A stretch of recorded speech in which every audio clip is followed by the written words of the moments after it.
Iran inilabas mga kapatid ang kanilang mga bagong sandata, mga upgraded daw tong mga to. Panoorin natin mga tol.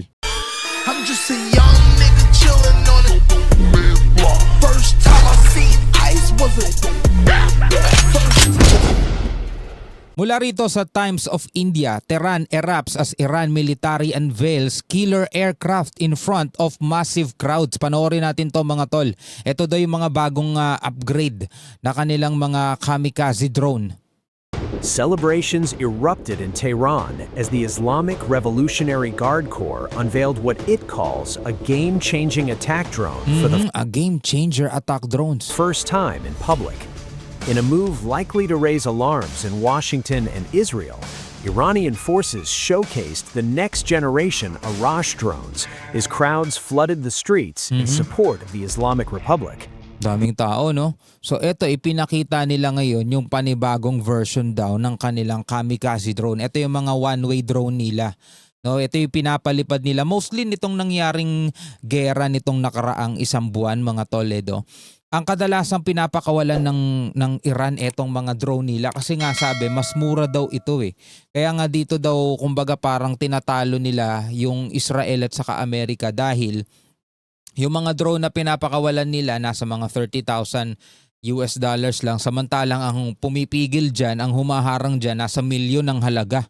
So kumbaga ubusan, sunugan ng pera, talagang ang bilis masunog ng pera ng Amerika at saka ng Israel dahil ang mahal nung kanilang mga ginagamit na interceptor para dito sa mga drone na to. No, pero ngayon, eto yung mga bago at mga upgraded daw no na version ng mga drone. Republic. The Arash is a one-way kamikaze drone, an upgraded version of the Arash 2 drone, designed for long-range precision strikes. Mas malayo na kayang marating. The drones were paraded through Engelab Square during ongoing anti-US and anti-Israel demonstrations. Footage shows two new Arash drones mounted on a truck moving through a large crowd of Iranians waving national flags. It is worth noting that the Arash 2 had reportedly struck Ben Gurion International Airport in Israel on March 21st. However, no official details have yet been released about the range or capabilities of the new Arash drone. That said, the drone likely has a range exceeding 2,000 kilometers, similar to its predecessor. The Arash 2 Sa modern warfare talaga, ito na yung mga kadalasang ginagamit. No? Bibihira na lang yung mga ground troops. Dati kasi sa mga gera dati, talagang makikita mo yung mga sundalo papunta sa mga pantalan. No, bumababa sila doon kasama ng mga sasakyan nila, mga barko nila. Tapos gera yun, barilan yun. Tapos yung iba naman galing sa eroplano, tatalon. No, ganun ang gera dati. Ngayon hindi, mga tol, ginagamitan na ng mga ganitong klaseng sandata, mga unmanned drone, no, mga unmanned aircraft. Tapos mga one-way lang, mga kamikaze kung tawagin. No? So eto, hindi pa daw napapaulat na ginamit na to nung nakaraan. So eto pa lang ang pagpapakita sa unang pagkakataon ay one-way kamikaze drone and an upgraded version of the Arash 2 was publicly displayed at Engelab Square in Tehran during anti-US and anti-Israel gatherings. Sabi nga ng Iran itong mga nakaraan is hindi pa daw tapos ang gera mga tol. At itong ceasefire na nangyayari ngayon, marami ding nagsasabi na ito'y pagkakataon no, para mag-replenish, para palitan yung mga naubos na sa US, sa panig ng US at ganun din naman sa panig ng Iran habang nagsasagawa sila ng mga negosasyon pero gumagawa pa rin sila mga tol ng mga panibago nilang sandata kasi alam din nila sa sarili nila, both side, na anytime pwedeng magsimula ulit etong digmaan. Sabi nga gano'n ng Israel, nakahanda na daw sila eh. Inihintay na lang daw nila yung go signal ng Amerika eh. 2 is a long-range one-way attack drone designed for kamikaze missions. It can carry a warhead weighing between 150 and 260 kilograms and has a low radar cross-section, enabling it to reach targets in Israel from Iranian territory. Ito yung mga drone ng drone ng Iran no. It can also be launched from mobile platforms to overwhelm air defense systems. The new Arash drones appear to closely resemble the Shahed 136, which gained global notoriety for its role in attrition warfare. The Shahed 136 is a low-cost, GPS-guided unmanned aerial vehicle designed for saturation attacks, with a range of approximately 2,000 to 2,500 kilometers Napakalayo. and a low 2,500 kilometers. radar and heat signature. It is difficult to intercept. Meanwhile, the unveiling comes after a stark warning from Shahram Irani, commander of Iran's naval forces. He said, "Soon they will definitely see a weapon from us that they are very afraid of. I hope they don't have a stroke." I hope they don't have a stroke.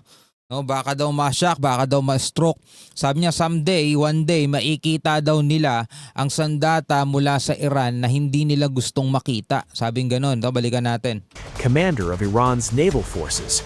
He said, "Soon they will Soon, definitely see a weapon from us that they are very afraid of." that they're very afraid of. No, soon, malapit na, sabing ganon. Makikita nila ang mga sandata mula sa amin na kinatatakutan nila.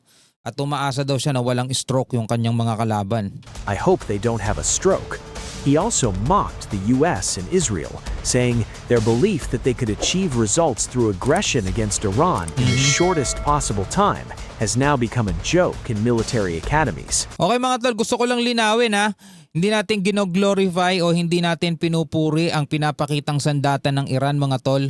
Etong video na to is just for awareness lang para at least malaman lang natin kung ano ang meron sa magkabilang panig, kung paano natin ginagawan ng reaction video yung mga ipinapakita ng Amerika. Ganon din naman natin ginagawa ng reaction video yung mga pinapakita ng Iran.